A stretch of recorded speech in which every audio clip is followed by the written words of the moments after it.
Welcome back to the Educational Currency Podcast. I'm Chris Kaladikis from Maximum Education. I'm Robert Namoski from Ultimate Jiu-Jitsu and the Coaching College.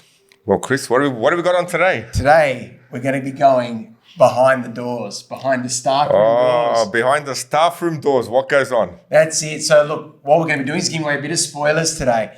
And we're going to be kind of giving you a bit of insight to kind of what goes on in teaching, but not in the classroom. What the teacher's doing when, they get to the staff room and kind of like on the good side, showing how hardworking teachers are, because some people think that, it's the in-class stuff and that's what teachers are being paid for. No, there's lots of work happening behind the scenes, but maybe a bit of the fun stuff too, Rob. Oh, yeah, the banter between departments is always fun. And I hear, Rob, you're quite the banterer. Yes, I do enjoy my banter. I can say I give as good as I take, although I've been taking a lot more than I've been giving.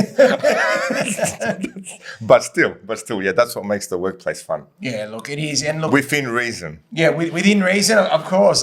And look, I think as well, somehow I've still got you see what that reason is. Yeah. So it can sometimes, depending time of year, yeah, true, depending who you're with.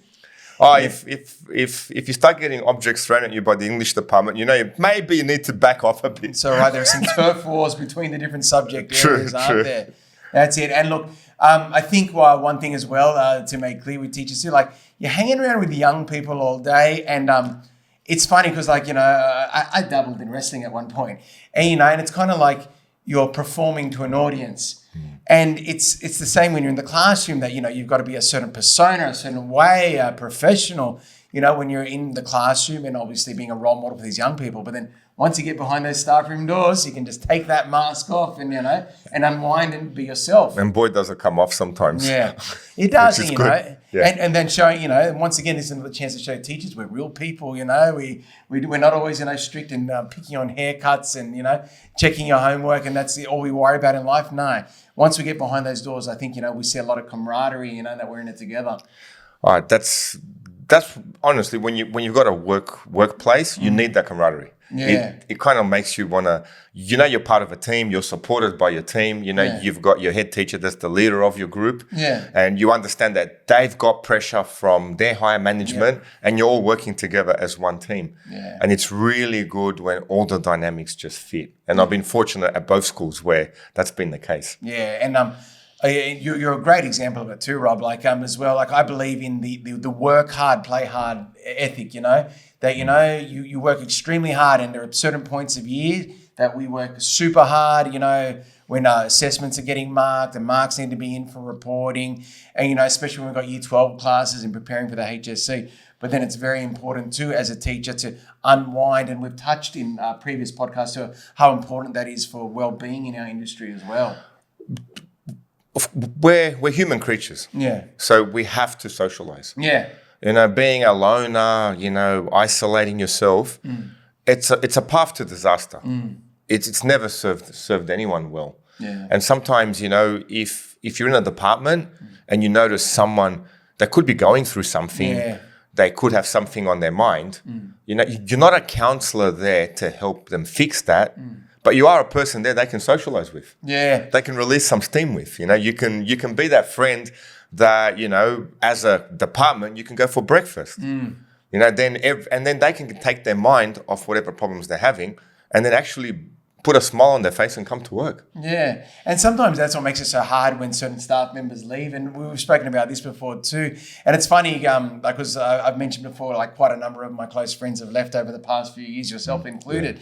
But one of the teachers always described me and two of my other friends as, the wolf pack. And if anyone knows from wrestling talk who the wolf pack were, they're three tight wrestlers, and they did amazing things in that. And they went. And now it's funny because time has gone by and I've gotten really close with, amongst my computing department. And it's almost like a new wrestling term. There was a faction called the Evolution where there was one old guy. There was then the guy that was the main talker and the champion. There was the big enforcer guy. And then we had the young guy. We kind of got that going now in the computing department, which is pretty cool. And it's good to have, certain codes and jokes, and reputations happening, because it just makes that day a bit easier, and all of us, just having that joking around with it. And I know you've got one at your school too, don't mate, you? We have recreated The Godfather in the maths department. Absolutely, because a new role was filled by our head teacher's son. Yeah, wow. So now we've got, Vito Corleone, as Talat, Michael Corleone, you know, and then we've got a Cancellieri as well, and then you got the two henchmen, me and another guy called Anthony, and we actually got the photo of us all together. I go, all we need to do is go to Officeworks and just put the names down on each one, okay. And which is good, which what makes it fun. But everything comes down to good leadership. Yeah. You've never made anyone disappear, have you? Not yet. Don't cross the maths department. Yeah, it's having good leadership. Yeah. Having good leadership. Having a really good head teacher. Yeah. Someone you want to work for. And I'm very fortunate enough with my head teacher, you know, Tala Gurgis, isn't just a head teacher. He actually mentors all of us. As we had him on the podcast, watched the episode he was on, you know, man's in his mid-60s and his passion for teaching is as it was 40 years ago. And I guess that's what makes the job easy. So when he allocates us work, we more than get it done. Yeah. It's almost like, oh, sir, is there anything else we can help you with? Yeah. And then he's very grateful for that too. So the whole thing works like a team.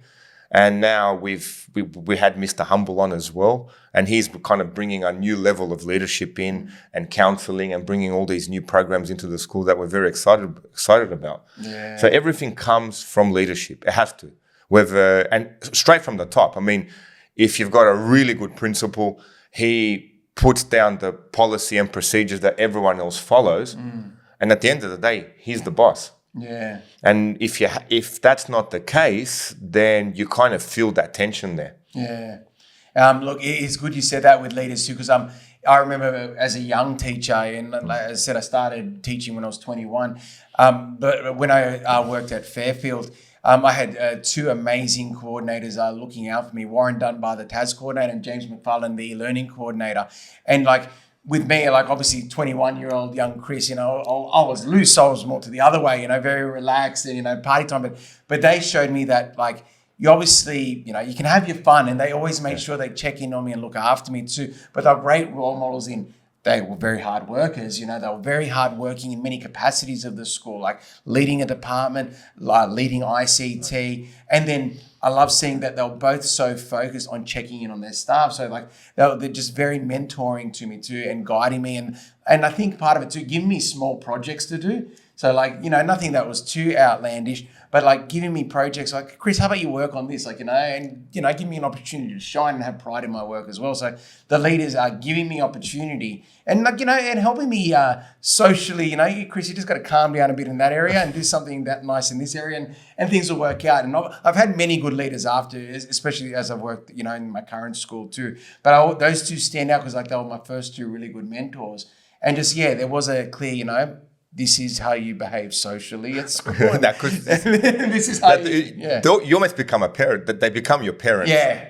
Yeah, they did. They really did look after me. So big shout out to them. Yeah, I feel like some of my colleagues, they call me their work dad. You hit a certain age where we're cutting birthday cakes for 24-year-olds. Yeah. And I went, okay, yep. Work dad seems appropriate. I'm probably getting to that point too. Yeah, slowly. I'm becoming a work dad. Well, speaking like you said, your early 20s, you know. It's a good thing, and as teachers, it comes naturally. Yeah. Like I remember when I worked at Camaraderie, I had a young teacher. Actually, she was on as well, you know. Yeah. And she'd ask me questions, etc. And I felt like she was just another student. Yeah. Because of the age gap difference, you're answering questions for her. You're handing over notes to help her out, and it's no different to teaching my Extension 2 class. Yeah, exactly. You know, and you're guiding them and you're creating these new amazing teachers. And I think that's the thing we really want to hammer home first, that, you know, a lot of work firstly happens behind the closed doors. You know, teachers are constantly thinking about what their lessons are going to look like, developing new assessment tasks, adapting to changes in technology, having staff meetings, having wellbeing discussions about students. So there is a lot of work being done behind the closed doors. So while we are going to be focusing a bit more on the fun side today, you know, your teachers are working. So when people say that teachers only work from 9 to 3 and we teach 5 classes a day, that is not true. Okay, because, you know, we're taking work home. You know, it's not just behind the staffroom doors, it goes home with us. There is a lot happening. And I even see that because we live so close to my kids' primary school. I know there's days that those teachers are back with staff meetings until 5 o'clock afterwards. You know, teachers all across the board are working incredibly hard. But after you work hard comes the banter. Yeah, the banter and the play hard, eh? So, yeah, definitely. So what's been your favourite banter? So Look, I don't know. Like, I'm the guy that probably cops it more than gives it more. Like people seem to like picking on me. Okay, it seems to come very easily. So look, yeah, with that, TAS department can be quite full on to me, and that's once again at across schools at my previous school and at my current school. They usually give me jokes, and in TAS, there's like a line in the sand. They call it. TAS has a hard side and a soft side. Hard side's your woodwork, tough guys and all that. The soft side's computing. And I'm not sure if it's the same in schools with textiles as well. It's a bit like maths and English. Yeah, a bit like that. Maths is the hard side. Yeah. And English, you have your soft side. But at least they're separate departments. There comes some Banter. Yeah. But that's it. But we are supposed to be the same department. But I cop brief from them all the time. Don't worry about that. Yeah. But it's funny because it kind of makes a bit of competitiveness to it too. And I would say the computing side is doing very well. And with you, definitely. Now, Banter's always good. I always, especially if you've got someone your age. Yeah. And say you become friends with, and you definitely banter along. Yeah. And I remember doing that banter with the same kids in class where I would teach them, and then Nick, who we had on the show, he'd teach them for English. Yeah.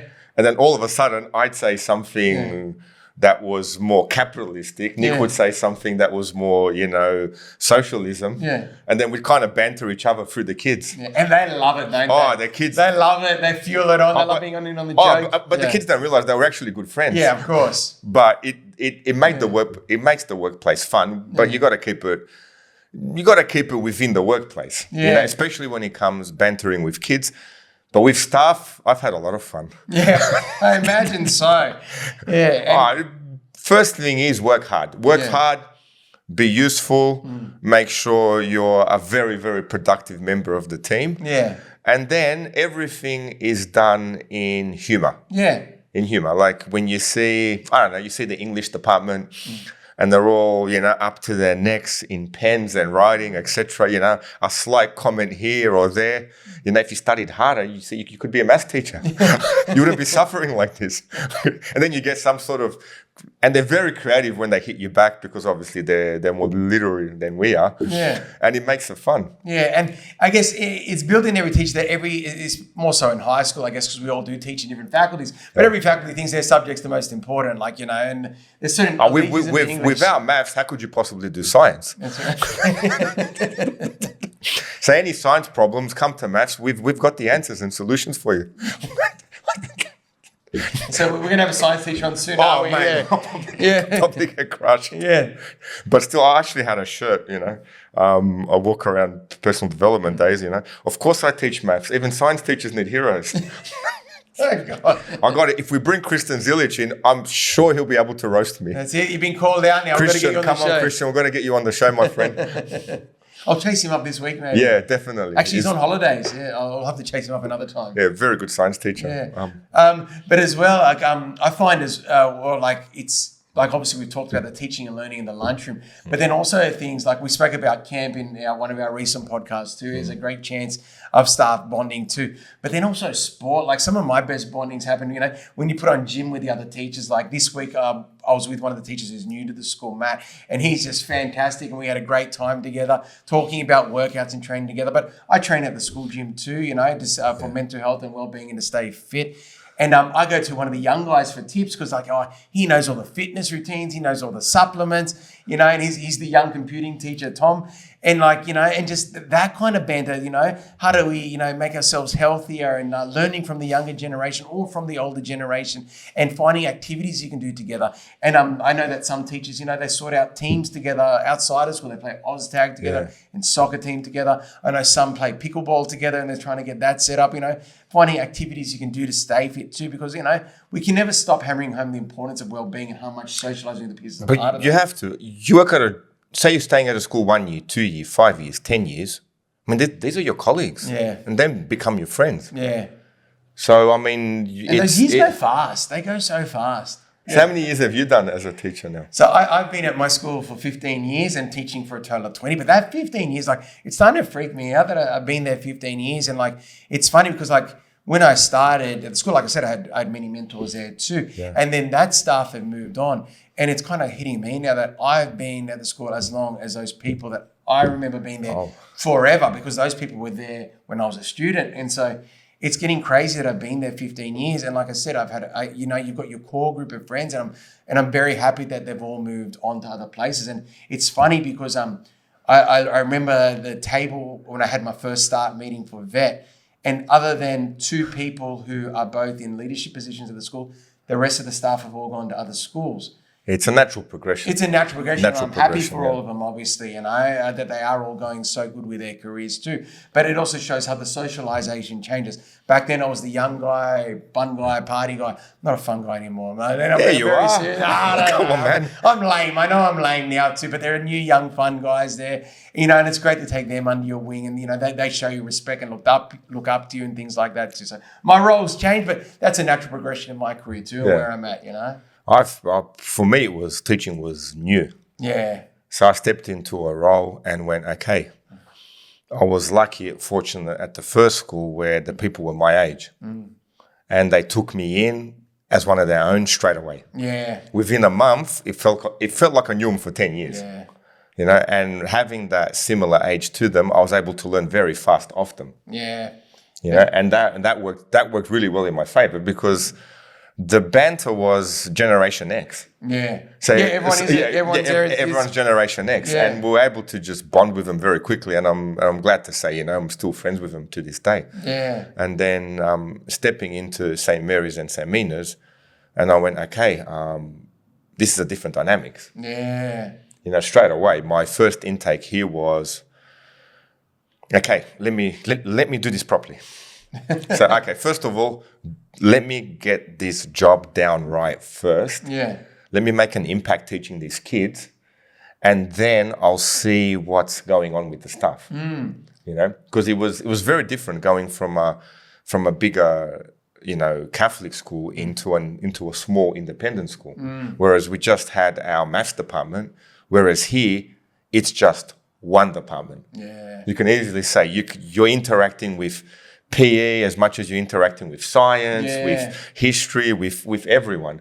So that was new, and actually it was quite exciting. Oh, it sounds very nice. Yeah, too. It was quite exciting. Going, okay, well, there's a phenomenal, business studies teacher. Everyone seems to be flocking to her classes. What's she doing, And then I was, like I mentioned before, I was very fortunate to be working with Talat, so to be able to see the way he does things and gets things done, so I can actually progress further in my teachings.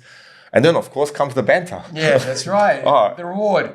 Oh, yeah, the banter came after, when people get comfortable with you. Yeah. They get to know you, and then they know your humor's coming from a place of humor. Yeah. And you got to have good timing. I guess age does that. One of the funniest things I did, they had an acting principal, and he was doing his speech. And as he just finished his speech, I walked into the door and just went, "Thanks for the job, mate." And I just closed the door behind, and everyone erupted into laughter. And it just comes, Yeah. It comes with age, but then some things, you get to know the person before you banter. Yeah, that's right. Yeah, don't go, all in 100 miles an hour. You want to look like a professional first, You're going to show them that you can do your stuff. You just want to know that it comes across correctly. Yeah, that's right. Engage with different personalities, different jokes you can make with different people.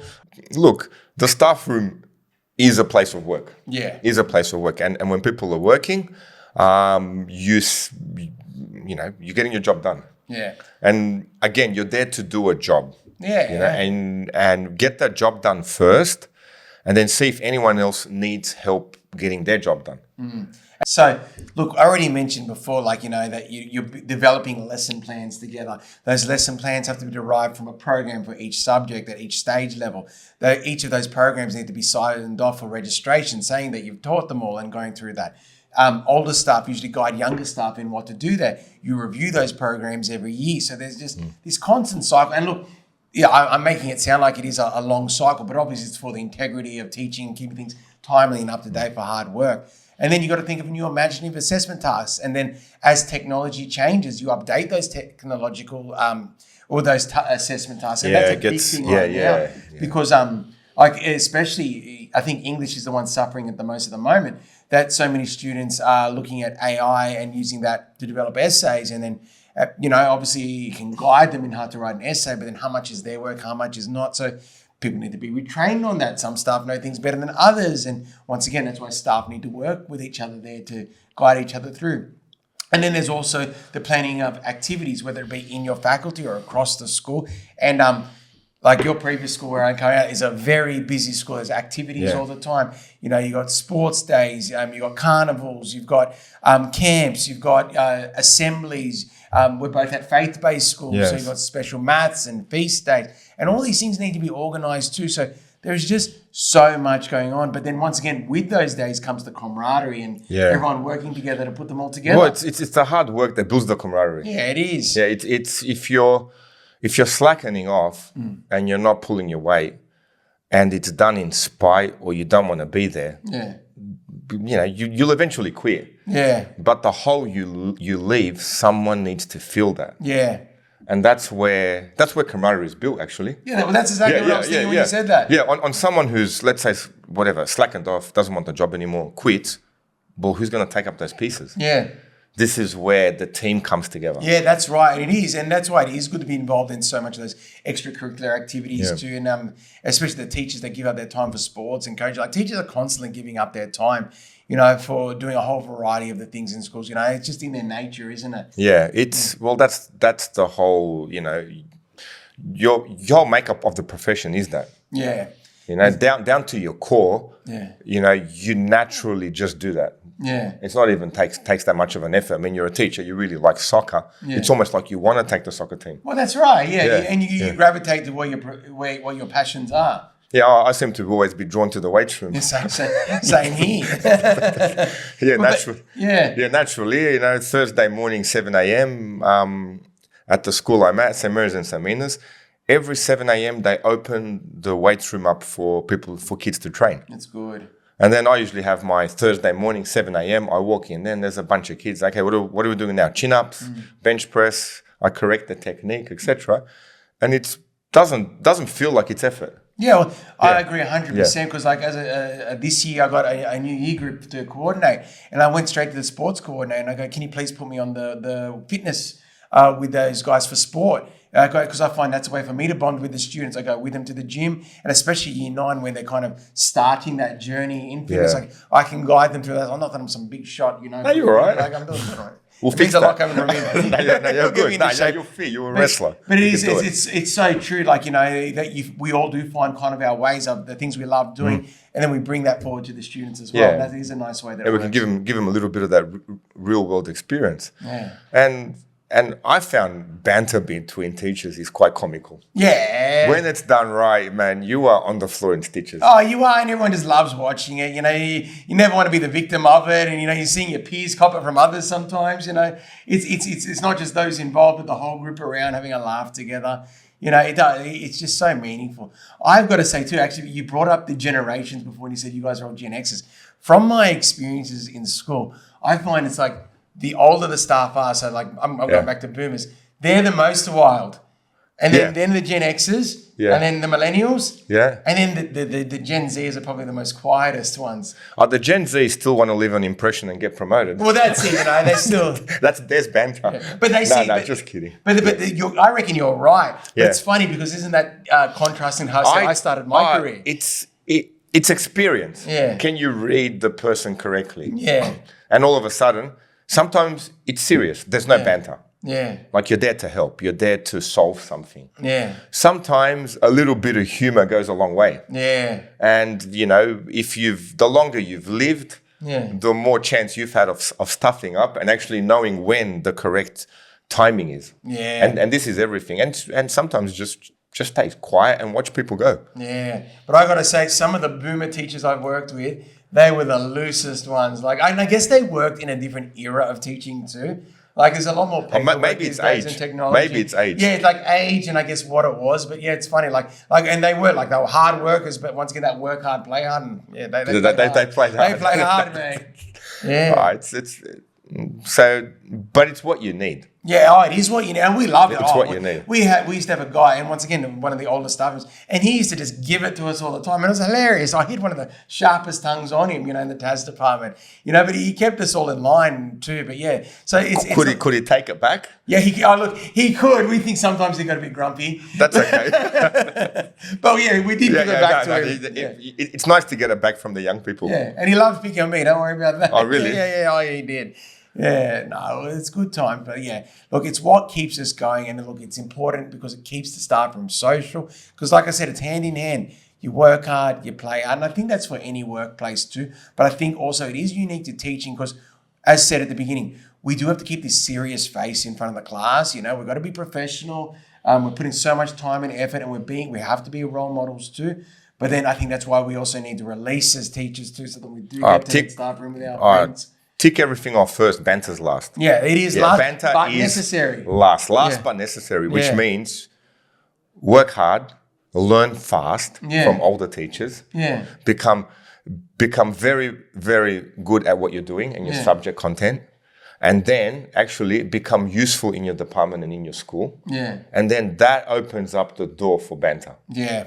Yeah. If you're just there as a joke and you're not a serious person, I mean, that's not banter. No. Yeah, you're just someone where people are just, oh my God, it's him again. Yeah, exactly. You're going to have the professional side to you. Yeah, the professional side to you, which makes the banter more appropriate. Yeah. Because then people know, actually, this person is a serious person. Yeah. They work hard for the kids. They're passionate about teaching, and they're very, very useful to the school. Yeah. And then when you do tick all those elements off, the banter comes naturally. Yeah. And look, it is so important too, because I think I've said on the podcast before, my goal is to get more social at school because when you get into middle management, and I imagine in leadership too, it does start getting a bit harder because you've always got in the back of your head all the things and I've said it before to other staff and even to my students, sometimes I feel like I'm their lawyer because, the teachers are asking me stuff, and you're defending your students because you care about them, you're in charge of their well-being and that too. So it does sometimes put up a bit of awkwardness between you and the staff. And so it can be challenging on that front too. But then to be honest as well, and I think a lot of my peers have realized this over the years too, I'm still the same guy. And sometimes I need my peers to kind of pick on me and put me back in line and bring me back down to earth. So it is so important, just to, no matter what level people are at, they still want to joke around. And Rob, you're classic for it too. You'll joke around with the principals. You have to bring them right down. I'm close to similar age. Yeah. Yeah, I wouldn't joke around with a 75-year-old principal. Yeah. It's just that respect, Yeah. But if the principal is 45, 50, 55, well, we grew up in a certain era where we understand. Yeah, true. Yeah, we understand each other because of the age. Yeah. Now, they're in a position of authority, and I completely listen to them like a soldier. Yeah. When it comes to getting things done, the principal says something, I'm the first person to do it. Yeah. But then because of that similar age, opens up the banter. Because you can relate to each other. Yeah, and especially at the previous school, I was a little bit older than the principal. Yeah. So he was a little bit weary of the older teachers, But still, you do that respect first of, okay, that's the boss. Yeah. There's certain elements that he puts in place that we all follow procedures and etc. He steers the school in the direction that it's going. But then when it comes time to relax, well, you're the same age. That's right. You can relate. And I'm sure they appreciate that too. Someone in a similar story, similar age, similar family. Yeah, because you're human at the end of the day, and it's easier to socialize with people of your same generation. Yeah. You understand each other's jokes. Yeah. And I think it's when someone's at their most stressed, sometimes it's when they need that joking around too. Because like I said, with our computing department, the older member, he's our curriculum coordinator. And I know at certain times of the year, he's just dying because, reports are due, parents are ringing, they're worried about subjects, they're worried about marks. And he needs a good joke, he needs a good outlet, And so, the higher up the hierarchy, sometimes they need that unwind as well. But, they want to maintain their professionalism, but they still need those jokes. Yeah, I would too. I've ran businesses where the pressure's on, etc. And then there's someone there your age to alleviate that. Yeah. Yeah, have a good laugh, have a, tells you something funny, etc. And it actually takes the pressure off. Yeah. Makes it, it's more than makes it fun. It just de-stresses you. Yeah. But be careful that it does de-stress you. You got to be respectful Yeah, that's right. to the fact that, this is a person of authority. Yeah. So you can't have your banter where it diminishes that authority. Yeah. But you can still, to a certain point, joke around. Yeah, I know, that's right. When appropriate. Yeah, when appropriate and, in appropriate areas. That's too. Sometimes you got to be careful of the cross-generational. Going back to the boomers, they had no lines. They had no lines. They have no lines now because there's no one older than them. They just look down on everyone that we're all younger than. Like, you can't say that. Yeah. I'm kind of getting that a little bit myself. Yeah, you're getting to that age, yeah. And nothing's off limits. There is. There's a certain part of the job where, okay, teacher hat on. Okay, it's you're almost in presentation mode. Yeah. It's almost you're a semi-actor. You are. That's what I was trying to say. It's you're a wrestler putting the mask on. Yeah, you're a semi-actor in the classroom trying to deliver this content in a way that you assume the kids are learning it. Yeah. And then if they do, great. If they don't, you're rewriting your notes, you're presenting them again. So much and work. the cycle just goes on and on and on. Yeah. But then outside of the classroom, you can wind down and relax a little bit. That's it. And once again, showing why teaching's a very special industry, isn't it? Yeah, definitely. Because we do have that dichotomy between how we have to be in the classroom and then behind the scenes, how we maintain our mental health with the support of our peers. So I think that was the purpose of today's episode. Yeah, definitely. Give that kind of insight into behind the doors. Look, it's fun in the classroom too. A good classroom as well is laughs and all that too, but obviously within professional boundaries. But behind the scenes, it's good unwinding, and it's our peers that keep us going in many cases, isn't it? Yeah, and of course, banter's less with the kids. Yeah, that's right. You know? Yeah, there's a little bit, but then you know. Sometimes you can say, okay, that was a bit too much. Yeah, clear lines, clear boundaries when students. There's been situations where okay, I won't be doing that banter with the students again. Yeah, that's right. Okay, that one slid past. Yeah. It went well, but it's never happening again. Yeah, that's right. Because you self-reevaluate yourself and go, I'm the teacher here. And we're learning that too, interaction. That's part of our job as well, because we do have to socialize with young people. We've got to figure out the boundaries there too. Yeah, but you are the teacher. Yeah. You are always the teacher. You're the teacher. Just before we sign off, our producers informed us as well that one thing that we should also make clear too in this episode as well is etiquette in teaching too, and how some things do have to be kept sacred. So while we've opened the door a bit into what kind of happens behind it, there are obviously certain events, maybe like a Christmas party or annual events that happen at school. Those events aren't talked about. They're agreed. They don't get spoken about. They definitely do not get spoken about to students. They do not get spoken about on podcasts. No. And even just staff that weren't at events, they shouldn't know either what happened at those events too. So I've forgotten everything. That's right. Yeah. What reason? What reason have I forgotten everything? That's right too. So I think we've got to be clear on that too. Part of the camaraderie is too, if someone wasn't there, they don't know about what happened at that event, okay? And that builds the camaraderie too. If you want to be a part of it, you've got to go to those socials. They can actually be out there, okay? But definitely some events should not be brought to school and never mention the students, and anyone that wasn't involved. Yeah, if you do go out with teachers, they are human. You're not there to judge. Yeah. Yeah, you are not there to judge. And you got to watch out with socials too, like our social media. Okay, pictures getting posted and all that too, One thing I actually pride myself on too, if you type in my name on social media, I look like a professional. I even asked ChatGPT, who am I? And I typed in Chris Caladiakis. Can you do that? Yeah, and it gave me a mad rap. And I'm like, wow. I'm scared. Yeah. We'll try it out. We'll try it out. Who am I? That's no, I've got probably all the martial arts and the tutoring. Yeah, I'm sure I'm going to say good stuff. And et cetera. But be appropriate with your age as well. Yeah, that's right. Yeah, I mean, I'm a 50-year-old man. And now, obviously, I'm not going to be doing stuff that 19-year-old, 20-year-old teachers are going to be doing. It looks inappropriate. Yeah. And you kind of look silly. Yeah. I don't think I could if I wanted to. Oh, it's painful. Not that I've tried, but exactly. you know what I mean? So, how you socialize is a reflection of yourself. Yeah. But it is fun to socialize, and it's a Yeah. very important part of any workplace. That's right. Okay. So make sure you do enjoy it. Make sure you have a good time with your peers. What goes on tour stays on tour. But I hope you've enjoyed your glimpse behind the staff room door. Thank you again. I'm Robert Namoski. And I'm Chris Kaladikis. Thank you very much, everyone. Enjoy your banter.